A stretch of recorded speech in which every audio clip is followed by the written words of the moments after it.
Level up your LA Kings experience with Vivid Seats Elite Seats. All the on-ice Kings action with even more exclusive access and rewards.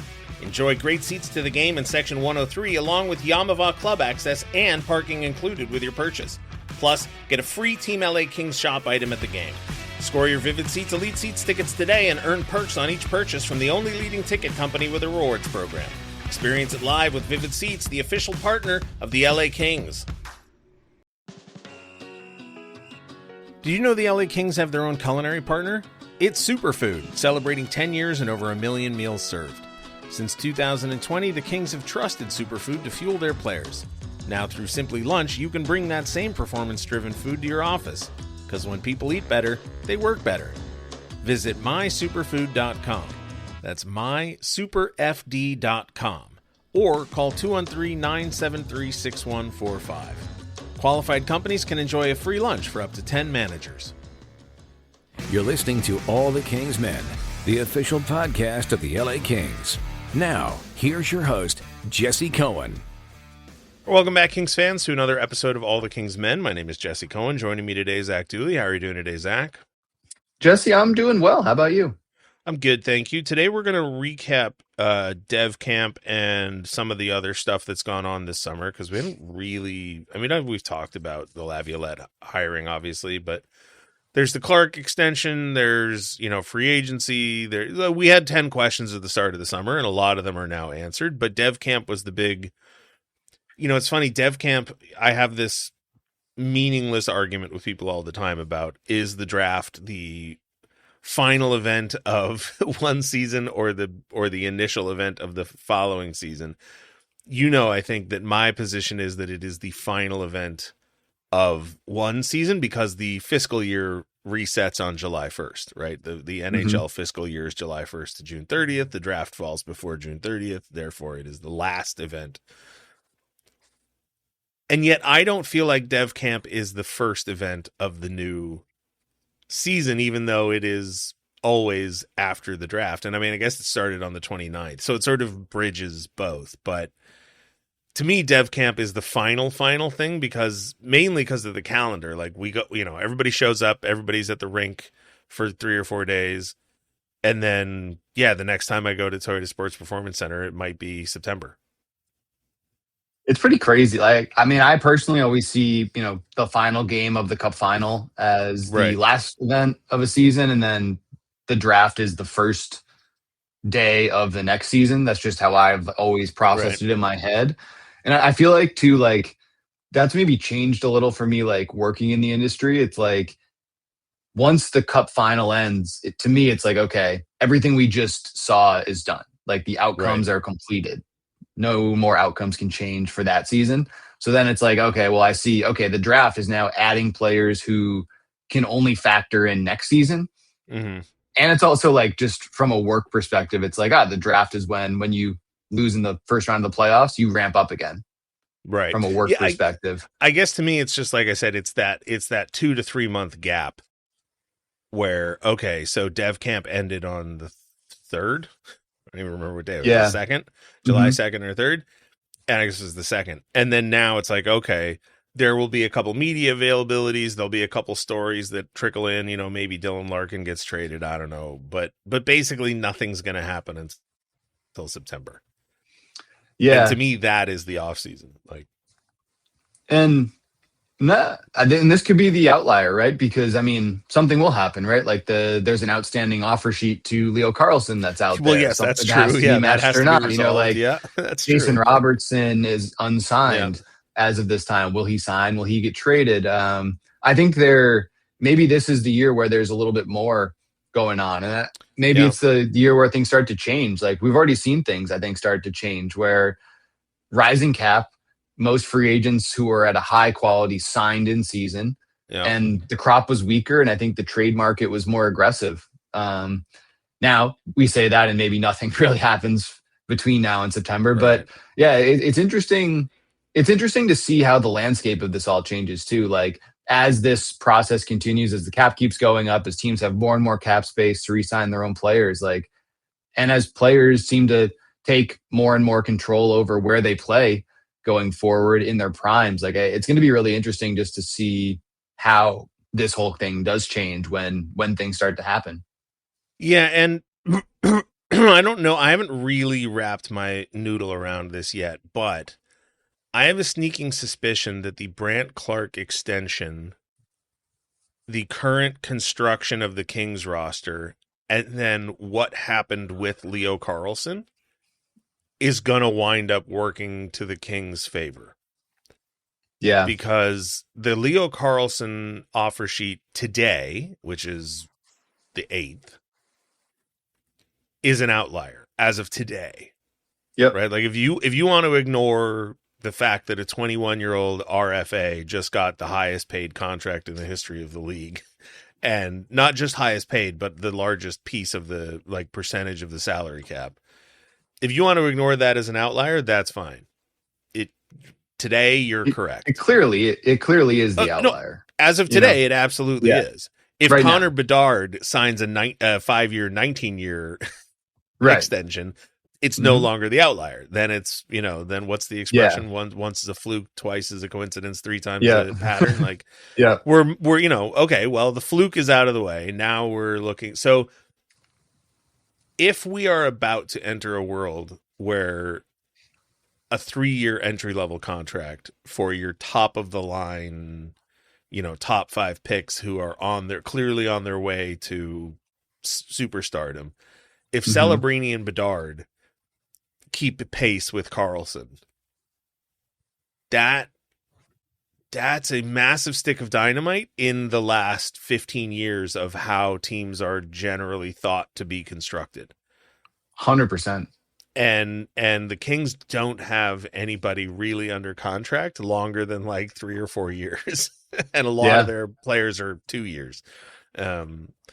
So again, if we are shortening the length of how much time a team has to even attempt a build, which maybe we are, maybe we're not. Like I said, I haven't really wrapped my noodle around it, and more things have to happen, right? Like, but also players are demanding trades now at various parts of or not even demanding a trade. Cause like, okay, we heard that Larkin demanded a trade, but I don't think did Brady Tkachuk demand a trade, or did he just say, I will not resign here 2 years from now? That's the discrepancy. And I think the Werenski situation in Columbus seems to be the ultimate one, right? Of like, he never requested a trade, but the reports were he said, I'm not going to sign an extension. Right. And then if you're that team, then maybe you say, okay, we need to explore a trade now while your value is at its highest. Right. That seems like more of the Tkachuk thing, was like, didn't seem like he demanded one. And maybe I'm wrong. Maybe it came out after that he did. Right. But also I 2 years left on a deal. If that's your captain and your star player, that's when you have to determine, like, is this guy going to finish his career here, or do we need to explore? Seemed like the answer was no. And then I think the Senators maximized value on that player. So, but then that's like a huge, like this summer has just been huge in my mind anyway. Huge sea change, catastrophic on internal team strategies. Because if you sign a guy to a long-term deal and hand him a no-move clause, and then he weaponizes the no-move clause and demands a trade in the first half of his contract, well, that was the outlier at the moment. But then now you have other players in their mid to late 20s, saying, okay, well, I'm not going to, they could clearly see the public fallout of the Larkin situation. And they say, all right, well, I won't demand a trade, but I will simply say I'm not re-signing here, which is a soft demand. I mean, it's not a demand, but it's leveraging your power over the franchise. Where it gets tricky is, I keep going back to the Werenski one of like, he has the protection and he has the 2 years left. Right. He could run his deal down if he chose to. Whereas Larkin, the difference is he has 5 years left, I believe, on his contract. So like, he doesn't have that kind of leverage. Whereas I think the Tkachuk one seemed to be a mutual, to an extent, of like, okay, he accepted the trade to a team he wanted to go to. Ottawa got the 3 first-round picks. They flipped them to get William. Like, they were able to do that. Columbus could be in a tougher spot if they either don't trade him or if he eventually doesn't re-sign. Then you have a prime defenseman, one of the best players in the league, and he could walk, kind of like Mitch Marner, where, a player of that caliber in his prime gets to that point with no extension and no trade, then you get nothing. And that is, I think, extremely difficult. I mean, it seems to me that if the world is going to change, it's way better to be out on the front foot of the change. But of course, you have no idea if it is or not. So, like, I think it was Matthew Tkachuk, right, that just told Calgary, I won't resign here. So Calgary was like, all right, well, we'll get Weegar and Huberdeau. And Huberdeau, yeah. And Florida won the Cup twice and Calgary hasn't. So I guess you could argue it didn't work for them. But, like, I'd way rather be in Calgary's spot than Detroit's spot. And I mean, Calgary also, Johnny Gaudreau left as a free agent, that same team, so there's two ways it could go. At least in the first one, you have the chance to move that player and try to maximize value for elite hockey players. That's why, number one, you brought this up, bro, like the Brent Clark extension, right? It's only getting better by the day. Like, imagine if the Kings hadn't gotten that done when they did, and then Mintyukov and Nemec signed the deals that they signed. Brent Clark's number would not be 7-4. It would be substantially higher. I mean, I don't know how much I talked about it on All the King's Men, but I definitely talked about it in other places. I said, like, Brent Clark has the opportunity to make things incredibly uncomfortable. He could have signed an offer sheet, and good on Ken Holland for, and at the time, it was 5 years, and I was like, walks him straight to unrestricted free agency. Like, if I was Brent Clark's agent, I'd be patting myself on the back. Job well done. You maximized the, like, Brent Clark at 5 years at 7.4. I get it, California taxes, and people can't see that I'm rolling my eyes when I say state taxes, but, like, $7.4 million a year, you would have to be incredibly bad with money to be earning $7.4 million over 5 years to not have a tremendous amount of money. 100%. Like, would he have gotten more somewhere else? Yeah, fine, whatever. I don't like. It's generational wealth, unless like I said, unless you're terrible with money, and it walks him straight up to unrestricted free agency, where he presumably would get a ton more. Would get another deal, yeah.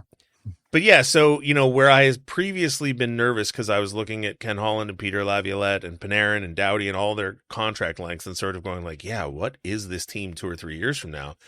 But then this summer absolutely blew up the idea that 2 or 3 years is a long time. And now I'm like, well, okay. Like, that's fine. I feel like we know what the team is today, and we know what the team is for 12 months. And that's kind of it, it's kind of it. It's a little bit crazy, but then you look at where the Kings are at next summer, and they have the kind of cap space that if they wanted to be the team blowing things up, they could do it. I have not looked at the RFA. Like, I don't know anything that's coming down the road, but, like, right. The Kings couldn't offer an $18 million offer sheet this summer. If they, for some reason, wanted to next summer, they could. Yes. And this is a good way to transition into Dev Camp, which is arguably why we're doing this. So we don't know what the NHL roster will look like 12 months from now, although we have there's guys signed. But totally. Like next summer, no goalies, Armia, Perry, Zuccarello, and Doughty, barring some change between now and then. But now that we've seen at Dev Camp, and you and I were talking about this a little bit before we started recording, the Kings prospect pool, to me anyway, feels a little bit more conventional, a little bit more balanced, and a little bit more... conventional is not the word I want to use, but it's the one I keep coming back to. Like, you look at what will be in Ontario this year, and it's like, all right, I don't know what they're going to do with Carter George and Hampton Slakinski. I can't really believe that both of those goalies will spend the entire season in Ontario, but it's possible. But one of them either way will be there. You've got Kirsanov, Dvorak, Booth, Celine, Perinovic, who are all the defensemen they drafted this year. On the forward side, you've got Chromiak, Lee, Cohen, Zemer. Oh, I forgot Jared Woolley and Henry Brustevich. On the forward side, you've got Kenny Connors, Andre Lee, Cohen, Zemer, Martin Chromiak, Francesco Pinelli, Atu Yamson, Elton Hermanson, I suppose, is out there theoretically in the mix. Wojtek Cihas. Like, all of a sudden, you have depth at every position that might be. I mean, Hermanson won't be in Ontario, and I don't know about Cihas, but but they both could be. And going into camp, can you tell me definitively that none of those names that I just ran off won't challenge for a spot on the lineup? Like, it's probably not, but You could see the path, right? yeah, I don't like. Okay, I might be able to guess who the first round of cuts are at a camp when we finally get a camp roster 2 months from now, and the final rounds of cuts are always kind of predictable because it lines up with the start of AHL camp, and by that point you're like, all right, I have a pretty good idea. Mm-hmm. But the middle round, like you tell me, the final rounds of cuts where they finally make the decision on, okay, this guy's going back, this guy's not going to make. Like, I have no idea. I think you could look at, I don't know, 17, 18 forwards and say 14 of these guys are going to make the team. Right. And 12 of them, but it's not like 14 guys for 14 spots, which was kind of like like last year, there wasn't a single open spot on the roster until Corey Perry got hurt. Right. And Jeff Malott was the training camp MVP, all that kind of stuff. He doesn't even make the team if Corey Perry doesn't get hurt in a summer captain skate, right? Like, Yep. I don't even think there is a roster spot available for him unless that happens. But then it happened and he worked his way in. I think there is far more open.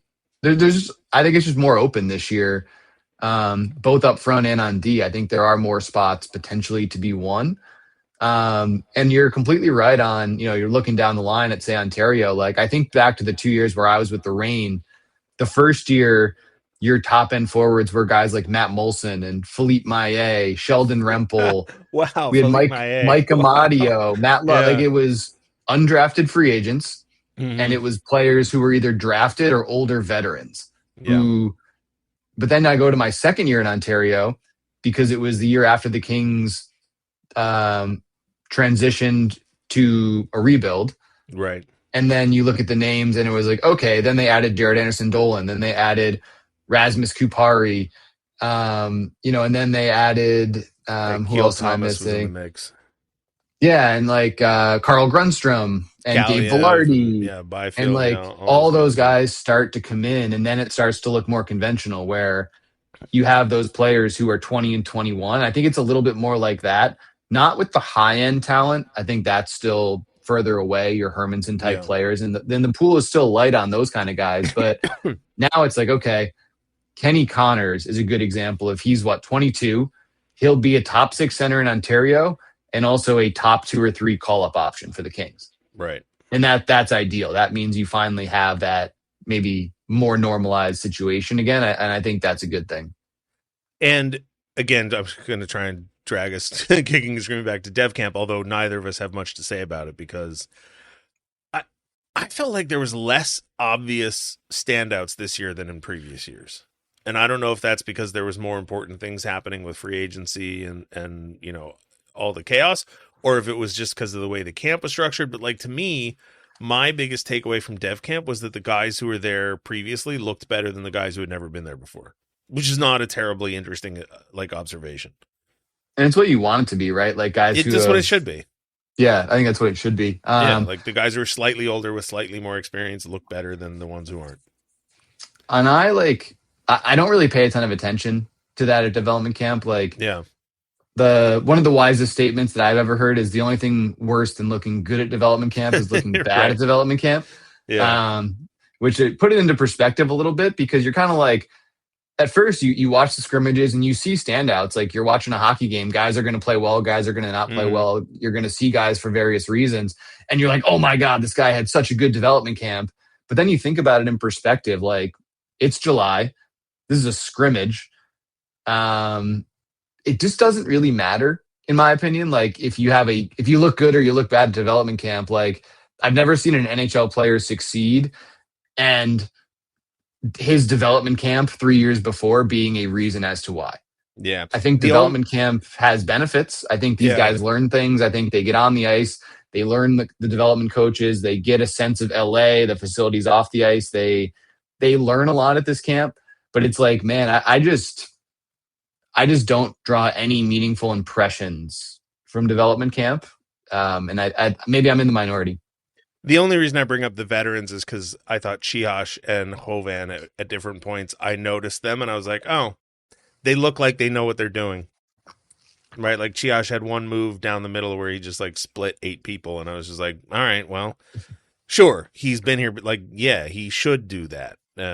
Sure, yeah. Like you know, I wouldn't hang it in the Louvre. I wouldn't raise a banner and be like, oh my God, he's going to be the next, you know, whatever. But I was like, all right, well, he's playing against, first of all, a third of the roster or quarter of the roster or whatever it was, are just camp invitees, right? Like, we'll never have to hear their name. I shouldn't say we'll never have to hear their, but we will never hear their names again. There's probably a couple guys in that group who the Kings legitimately have interest in potentially signing, and then there are guys who are kind of rounding out the group, and maybe they're trying to force their way into a conversation. And let's be honest about it, there are guys who are drafted who we may who that might, the dev camp might be the pinnacle of their career. There were 26 draft picks, I believe, at development camp. All 26 of those guys will not sign ELCs. Right. It just isn't going to be the case. Yeah. So the biggest takeaway from me for this year's dev camp, and I don't know why it had never occurred to me previously, but I had spoken to a couple people, because there were some invitees, as there are every year, who are being given serious looks. Like this year, there were a couple guys who had been at previous camps who had been invited back. So you go like, oh, obviously there's something about them that they like. Yep. They keep inviting them back for looks. But there were a couple guys at camp this year who were new invitees who, if it were training camp, not development camp, if it were training camp and they had contracts, I would pull them aside and say, you can't play like that. Like, that's not going to help you in a career. Yeah. Like, that's no. But it's development camp. And so when I went to speak to people who work for the team and I said, hey, what do we think about player XYZ playing this way that is not, like, I don't think it's good hockey, but it's development camp and you're trying to get eyeballs on you and you're trying to like stand out. And so suddenly the incentive economics of what you want to be doing and how you want to be playing is totally different. But you're out there on a scrimmage with a bunch of guys who are, you know, I don't know. Dev camp to me is totally chaotic. And like I spoke to 2 different players. One player said, yeah, none of us have played in a few months. It's day 1 of the scrimmage. So I'm kind of, you know, going easy a little bit. And then I talked to Brendan McMorrow, and Brendan McMorrow was like, no, that's nonsense. Yeah. I'm going full tilt all the way. And you could tell from the way Brendan McMorrow was playing, right? Like Brendan McMorrow looked really good. He should. He's older. He's national champion in the NCAA. Like, he should look better than a lot of other players. But it just goes to show you, right? Like, so different players, different goals, different levels and timelines and everything. But they're all there. They're all there at the same time, same brief opportunity, sort of bouncing around against each other. Dev camp's a weird thing. I don't know. That's my takeaway. It's a weird thing, but it also, like, it is something on the ice, right? It brings all these prospects to the same place at the same time. And it's the only time of the year where you get to see certain members of the Kings prospect pool. Like, we have never seen Brendan McMorrow play in Southern California because he went to the University of Denver. Denver doesn't allow first-year drafted players to attend their NHL's development camp. They, for whatever reason, and he's in the NCAA, so he's not allowed to attend rookie camp or NHL camp. Summer development camp is the only time we see a guy like that, or a Christian Epperson, or a James Reeder, or a Ryan Conmey, or whoever who plays NCAA. It's just nature of the beast. So it is interesting in that way, where you do get eyes on a player like that, or to get to talk to a player like that for the only time maybe all year, unless we get him on a podcast or something from school. But that's kind of the interesting element of it. And some of the invitees, same boat. They're college guys. So if you're a college guy who's invited to development camp, that is your only opportunity to be in that team's facility and work with that team's coaches. You don't have rookie camp. You don't have main camp. You have to kind of do what you do there. Yeah. And not to mention the NCAA stuff, but also a lot of the foreign players. Like, the biggest takeaway for me this dev camp was that all 11 guys that were drafted were at camp. 100%. Yeah, that's rare. Yeah, unusual to say the least. Think about the logistics, right? I talked to Tobias Creston, who was the 7th round pick by the Kings out of Germany, played in Finland. He got picked 7th round of the draft on day 2, which, it's like noon, 1 o'clock here. But in Europe, that's like 9, 10 p.m. And he said he was on a flight 5 hours later to LA. Like, the Yes. guy's flying out in the wee hours of the morning on Sunday, and he's on the ice here on Monday morning, when on Saturday morning he had no idea that he would be there at all. Like, he Yeah. didn't know if he'd be picked, didn't know if he'd be an invitee, didn't know if wouldn't be there at all. Like, it's kind of crazy that of the logistics that got a player like that here on time, and then you times that by 11, and it's like, holy crap, like, it's unlikely that all these guys would be here, but they were. I keep thinking about Lucas Ambrosio, who was the Kings' 7th-round draft pick, who, as of, I don't remember when in the 7th round they made the trade, but it was middle of the 7th round. Midway, yeah. They trade back into a spot. He's taken with the second to last pick of the draft. He's there physically at the draft.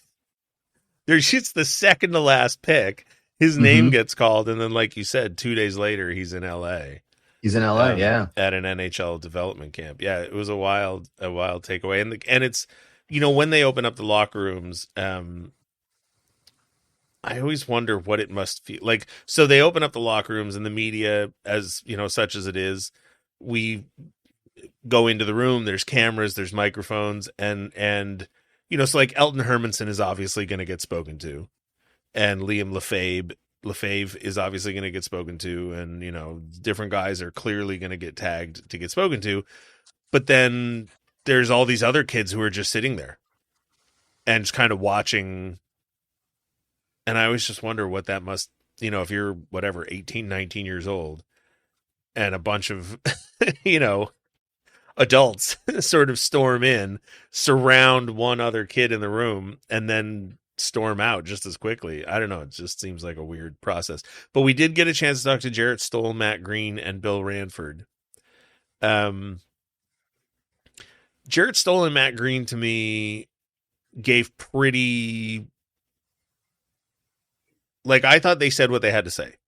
Stock answers. Yeah, they hit all the beats. They talked about all the names that you would expect them to say. They said nice things about all the guys that you have to say nice things about. Yep. So I was like, all right, sure. And Jarrett Stoll talked a little bit. I guess we got a little bit of insight from Jarrett Stoll about the process of the development coaches working on stuff in the mornings and then translating it to the afternoon, right? So we heard that, like, wall work was a big thing, which I'm not sure. It's funny. We talked to, who did we talk to? I can't remember who you and I spoke to, but we spoke to somebody internally from the organization and basically said, like, now that there's different coaching and management, does that trickle down? I guess it must have been Marchinetti. And we said, like, how much does that trickle down to how the lower departments operate, right? Because, like, development staff, scouting staff, all those things you would think would have subtle changes based on a change in management and coaching style. And the answer we always get back is they're like, nah. But then at development camp, I don't know, development camp felt like the stuff they were focusing on was very different. And we've heard Peter Laviolette likes a certain style and likes to use the boards to push the puck up the ice. And so all of a sudden, development camp day one, they're like, yeah, we're working on the boards. It's like, oh, okay. Well, is that a coincidence or is that... To be fair, that's happened every year. Has it? Okay, I don't... I mean, I've seen wall work drills are the least sexy practice drills of all time, but, like, I've watched them when I was in the AHL, you saw them all the time with wingers, where I think a lot of it is, 18, 19-year-old players aren't used to having the pressure of a wall situation that you get when you get to the pro level. Like, you go from the OHL to the AHL and you're a winger, having that 6'4", 28-year-old defenseman crashing down on you, looking to bury you, right? And you need to get the puck. It's a very big transition, and I saw it a lot when I worked in the AHL. They did a lot of wall work with the younger wingers specifically, because it's just not the case in college or juniors where you have to deal with some of those situations. It's definitely not the case in Europe where the ice is bigger, right, and it's just less likely. But in the NHL and the AHL, you see it, right? Like, when you watch the games, the pinches from defensemen are getting more and more active, and it's just a different situation for those guys to have to deal with. I guess, and maybe this is just my memory, I don't remember. It's, as you get older, you see all these dev camps. But my recollection is that one dev camp, I think it was Matt Luff's first time in camp, I think Drake Rimshaw was there. Like it was that era. I just Mhm. remember a lot of shooting drills. Mm. And I remember my takeaway being, I don't know who this Matt Luff kid is, but he can shoot. And like I remember the stick flying off of Rimshaw's blade. Like not a big wind up, not a big shooting motion, but I just remember Luff and Rimshaw. I remember thinking, I did not expect that velocity out of that buildup. I didn't see any of those shooting drills at this year's Dev Camp. Now, maybe, like I said, maybe it's memory. Maybe they just getting around to it. I wasn't there on Wednesday, so maybe they did it on Wednesday. But like, I just remember distinctly the two mannequins that they have that they dress up like defensemen and put in the shooting lanes. Mhm. Those Yeah. factored in a lot more in years past. So like I said, I don't know. I thought that was, but maybe, like you said, maybe the wall work is pretty standard. But Green and Stoll both, they ran down the list. Hermanson, Lefebvre, they all looked good. Chiash looks good. The guys coming back look good. The new guys look good. Everybody looks good.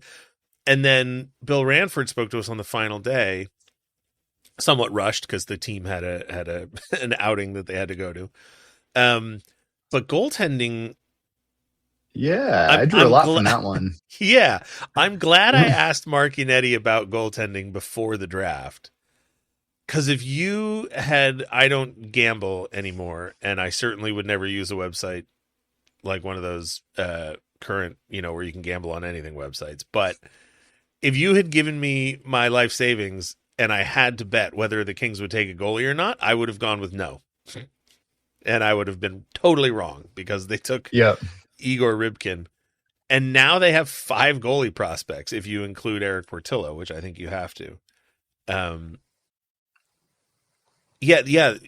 Ranford was fascinating. I don't know what they're going to do about goaltending. I guess they don't have to make any decisions today, but Goaltending from the NHL down is fascinating for the Kings because as we sit here and look at it right now, it feels like there's one too many cooks in the kitchen, and it doesn't feel like in the at pros, the pro level. I don't think you can have too many cooks in the kitchen at the right prospect level. And frankly, I think that is a kind of a lessons learned situation by the Kings. I think Yep. when Jonathan Quick was here, I think that they specifically didn't take goaltenders in certain drafts. And as you know, once Jonathan Quick's time was coming to an end and you needed to replenish that pipeline, there was nothing there. And Right. the Kings had to pivot. And now I think that they draft goaltenders because they reached a point where the pipeline was completely dry. And that was a problem. But the NHL and AHL picture, I think it's a really interesting storyline that's kind of falling under the radar because the Kings had to make these moves elsewhere. Mm-hmm. But you have Kemper and Forsberg, 1 year left on their deals, both clearly NHL guys. You have Portillo, who is probably ready to be tested as an NHL number 2 with 1 year left on his deal and is a very solid AHL number 1. And then you have maybe the two top 5 prospects in your system in goal, and Slukinski and George, who are 20 and are both going to begin their pro careers. Yep. There are only 2 nets. And every way that you look at the situation, there's a flaw in it or a risk in it. And I don't know what the solution is. I know what I think would happen today, but as Peter Laviolette told us, right, there's a long way between now and training camp. Let's see who he's got in training camp before we start talking about those things. Yeah, and I mean, I've said it a million times now, but like me, I am fond of having opinions, and perfectly acceptable. Like you and I were talking about the roster, and I said like this is how I see it. I very well could. I accept that I could be wrong, right? Like it's entirely possible that I'm wrong. It's just how I see it. Goaltending, I don't know. Like I don't know. All I know is it's untenable as it currently stands. What the solution is, that's why I'm glad it's not on me to figure that out because I don't know. I have a sneaking suspicion I know the wrong way to approach it, not the wrong outcome, just like the wrong, approach. But who knows? I know, like what I would do if camp started tomorrow, right? Like I know what I would do, but also like it doesn't start tomorrow. And I don't know, who knows?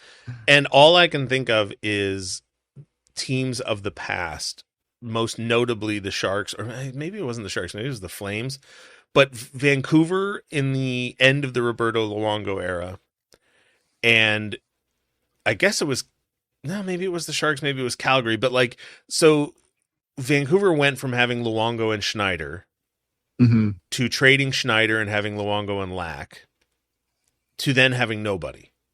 Right. And Lack is nowhere near on the level of Schneider and Luongo, and arguably Schneider is nowhere near the level of Luongo, though he was believed to be.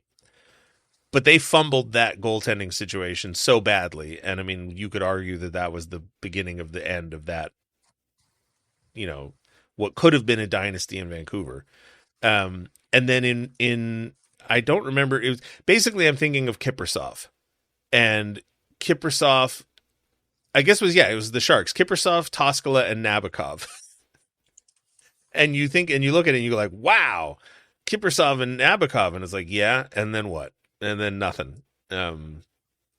So like, it's so easy because there's so few spots, and because it's not like any other position where you go like, all right, if you misidentify a forward, you know, like Adrian Kempe, you go like, okay, he was drafted to be a center. He floated around for a few years at wing. They tried him in a bottom six role, and we're blah, blah, blah, blah, blah. But it worked out. He's top, you know, now he's top line 40 goal scoring guy. You go, okay, fine. It worked out.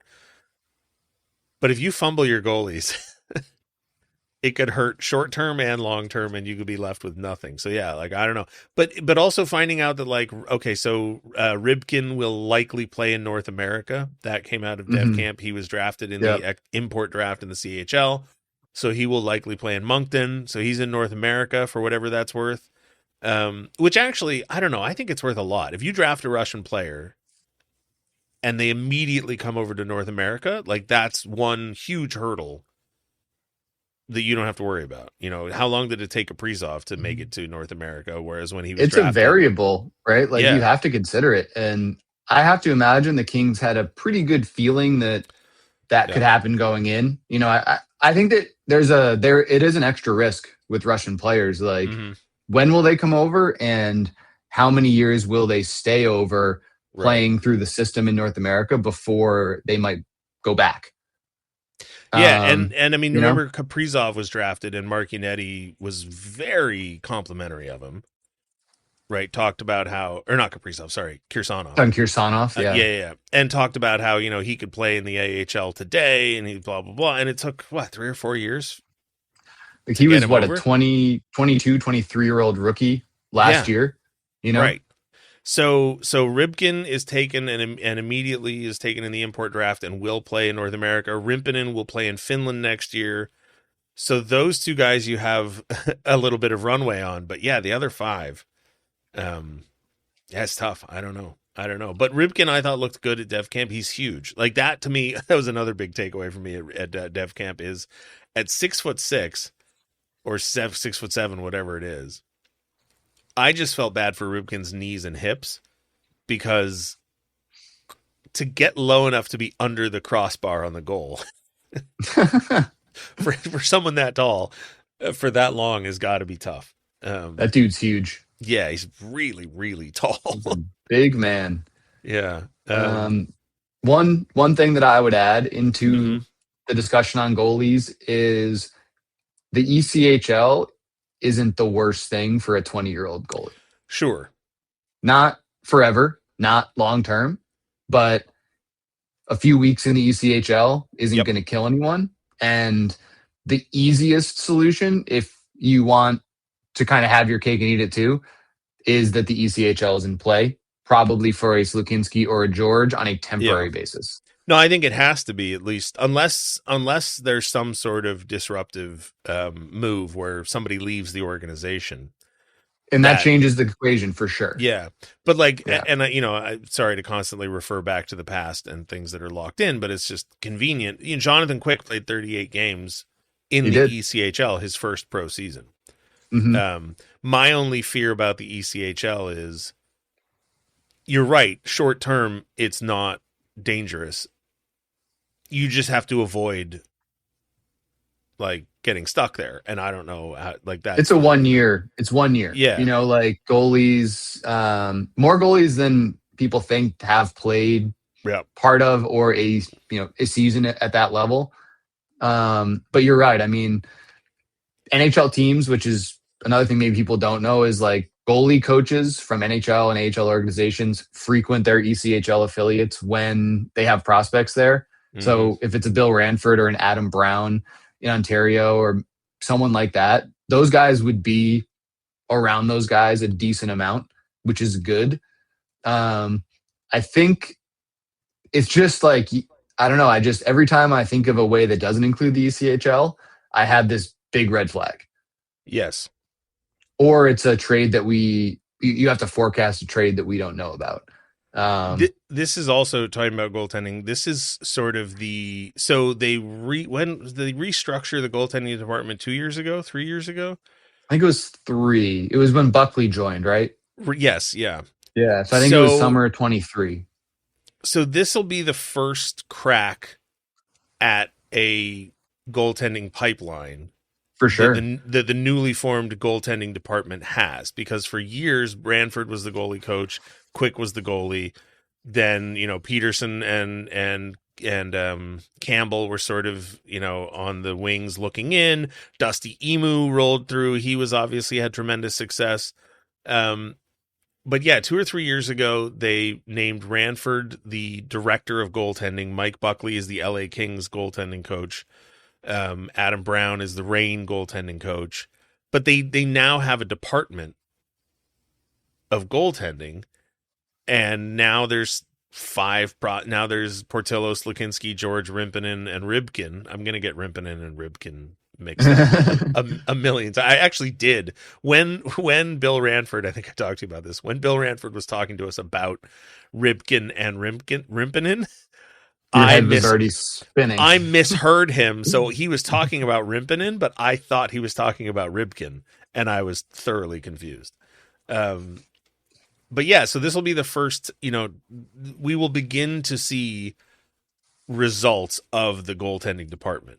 And Yeah. in theory, I love the idea of a goaltending department. There are a number, like if you sort of zoom out on a macro scale, a lot of nations have goaltending departments, Mm-hmm. like Finland and Sweden, I think. And I think the States have begun experimenting with it. I know Canada does not, which might explain why Canada doesn't produce good goalies anymore.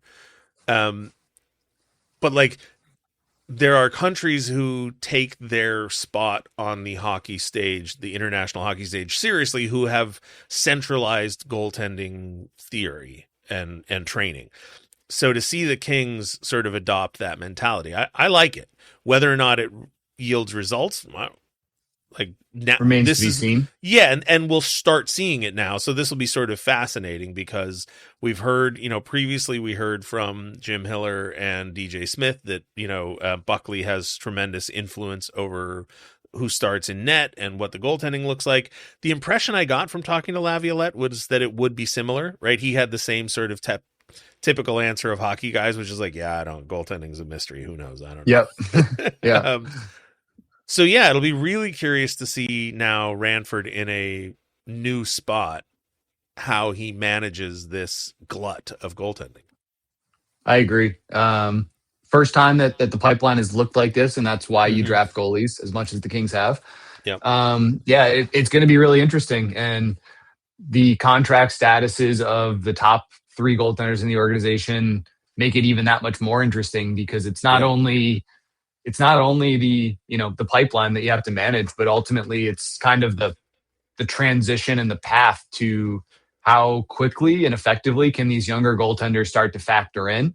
And when you have 3 goaltenders with 1 year left on their deals, and you look at who each of those guys are, you have an injury prone older goaltender, you have a guy coming off kind of a career year, if you will, and you have a guy who is unproven at the NHL level, but fairly proven at the AHL level. Like, there's a lot in there.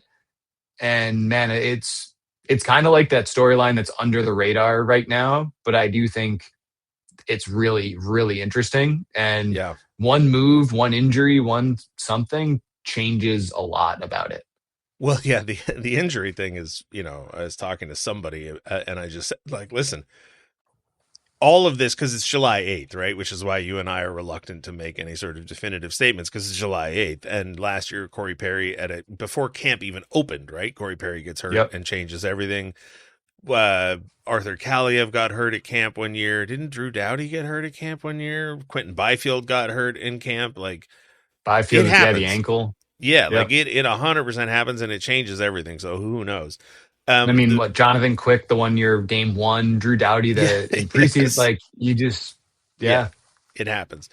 Um, Further complicating the conversation around goaltending is that for a while it was rumored that Eric Portillo was not waiver eligible, but everything I'm looking at says that he is. I'm almost positive that he is. Yeah. Like he Yeah. needs to clear waivers. You mean? No, the opposite. That in fact he doesn't Oh, need to clear waivers. he's He exempt. yes, he may. I think this is the Okay. year where somewhere during the year it changes. I forget the rules on. I should have a much Okay. stronger grasp on the waivers rules, but That's great. Puck, That's great to know. yeah, Puckpedia and Cap Wages both list him as exempt, I think, if I'm reading it correctly, and I like to think I am. I trust the fellas over at Puckpedia and Cap Yeah. Wages more than myself here. Final thought about all of this before we wrap. The other interesting change, I think, for the Kings this season is coaching staffs are growing. Yes. And when I was a kid, said the old man, in the 90s, Barry Melrose was the head coach and Cap Raider was the assistant. And I only remember that Cap Raider was the assistant because it's kind of a quirky name. Like, sounds like the new Cap Friendly. Yeah, like they made a cup run, and so Barry Melrose, okay, obviously your head coach, and like the assistant was named Cap, and so you go like, oh, okay, that's easy to remember. And That's Raider was interesting. the Raiders, and you go like Cap Raider, okay, I remember that. Now we have a Kings team with 4 assistant coaches, and as we were talking to Peter Laviolette, we didn't really have time to dive into it, but I would be very curious to see. So he said Phil Housley, if I remember, please correct me if I have this wrong. Phil Housley will be the defense. Ray Whitney will be the offense, but then Chris Height will also be the defense, and Phil Housley will also help on the power play. There's layers to it. Yeah, not the yeah. traditional like very strict like, okay, you have one assistant coach who does defense in the PK, one assistant coach who does offense in the power play, and then the head coach sort of coordinates all of it. Now it's almost like there's chaos. a lead. Not chaos, but each area has a lead and a Right. secondary. right. So where it's no longer, like you said, it's not like, okay, all fixation on this unit will be focused on this man. No, no, it's going to be, a lead and someone helping. And when you look at what the Kings needed to do on special teams, like, good. Like they needed to make changes. Like they were bottom 5 in both areas. It just needed to. So I don't know if it's going to work. Obviously, we haven't seen it. But the fact that they made changes specifically to improve special teams and to get maybe some more help on special teams, I mean, it can only be good. But it is certainly different. It just felt to me and feels to me now, a month into the Peter Laviolette or however long it's been, I feel like I can see what Peter Laviolette has said to the media, I see playing out in what the team does. Like Agreed. he prioritized special teams. I feel like most of their signings have 100%. big, huge. Oh, Eric Howlett. What does Eric Howlett do? Oh, he kills penalties. What does Matt Zuccarello do? Oh, he plays on the power play. Gotcha. Agreed. Understood.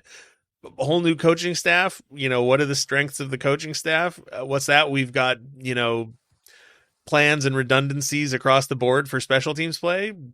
Check. Gotcha. 100%. We like to play this certain style. Now, maybe you're right, and I'm over, fixating on dev camp play, but like, okay, gotcha. board play.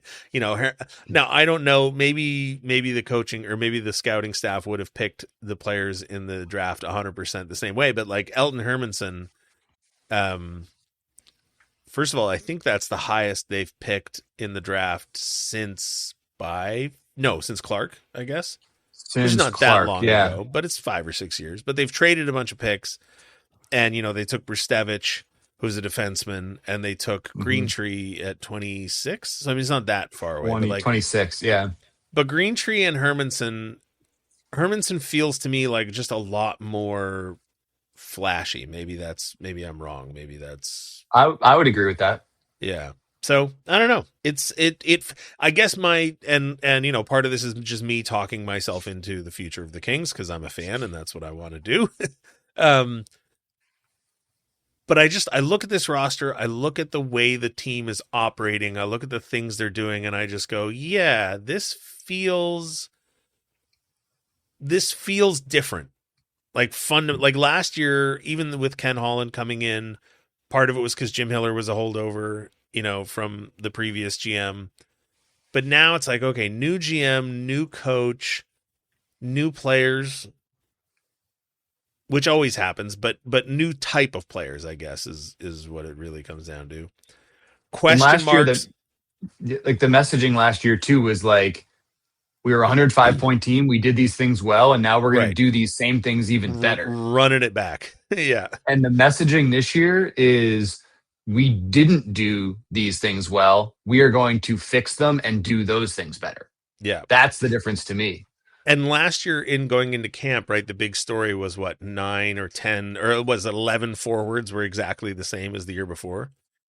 I think the only we knew what the forward core was going to be. Armia, right? Opening night. I think it was the same lineup.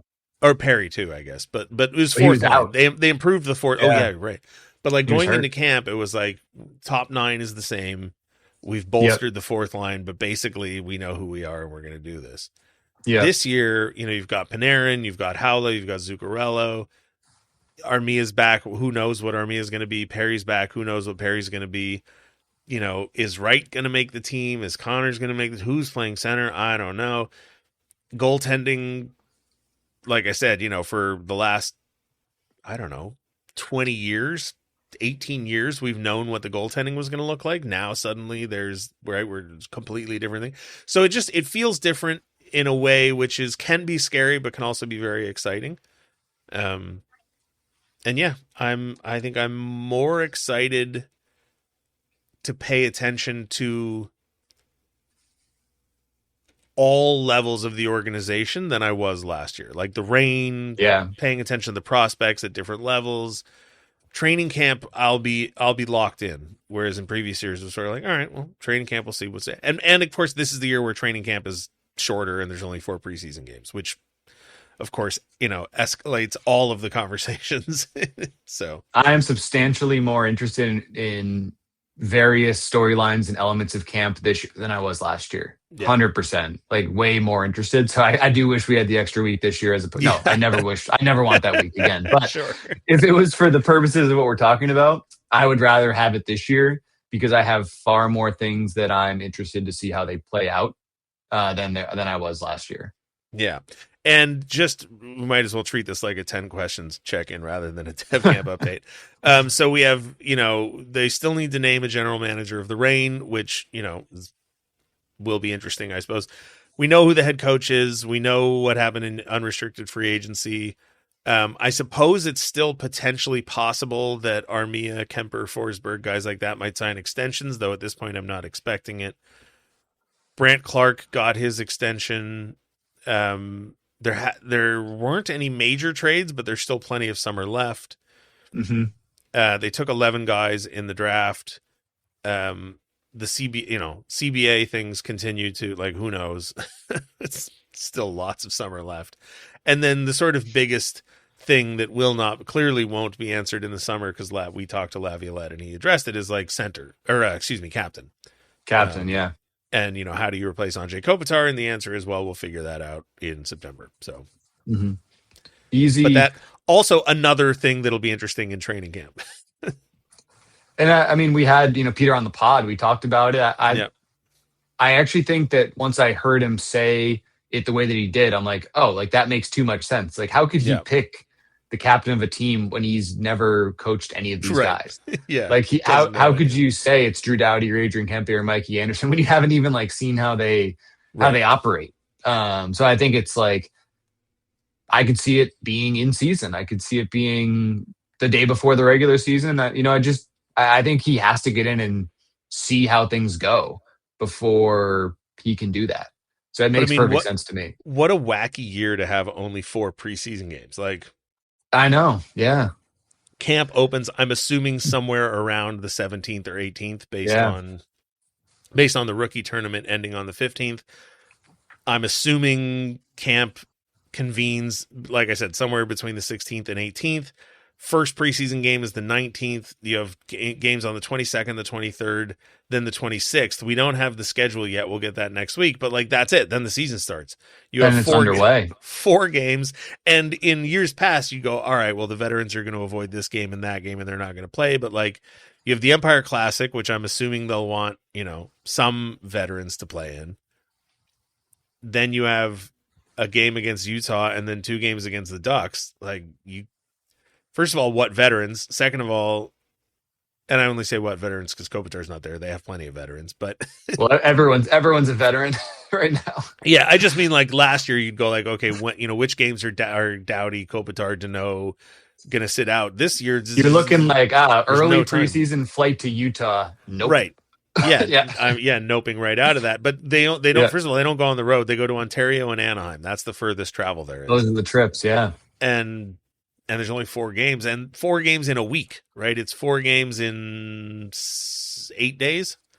The only thing I'd say confidently is that last game, that Saturday, will be pretty close, I think, to a full lineup. You'd think, right? Yeah. It's an afternoon game. The Kings have the festival after the game. Like it's that day, so it's like those guys are all there. They're probably going to play in that game. Up until that, like man, it's different. It's a different landscape, and you're right. There's no more of those just right. Alex Turcotte's got the A games because he's the most senior player in the lineup. Right. You know? Here's a dumb question that does not matter, and I'll ask it again when training camp rolls around. What is the first game that the new captain wears the C? Is it the final preseason game or is it the first regular season game? Or is it neither? It could, yeah. Anyway, it's gonna be a fun summer, and summer like it's July 8th, and there's still so much that has to happen. Things are. I didn't even realize how excited I was until we had this conversation, and now I'm all pumped up. All right, Zach Dooley, thank you so much for joining me. Thank you for having me. And we'll talk to you soon, Kings fans.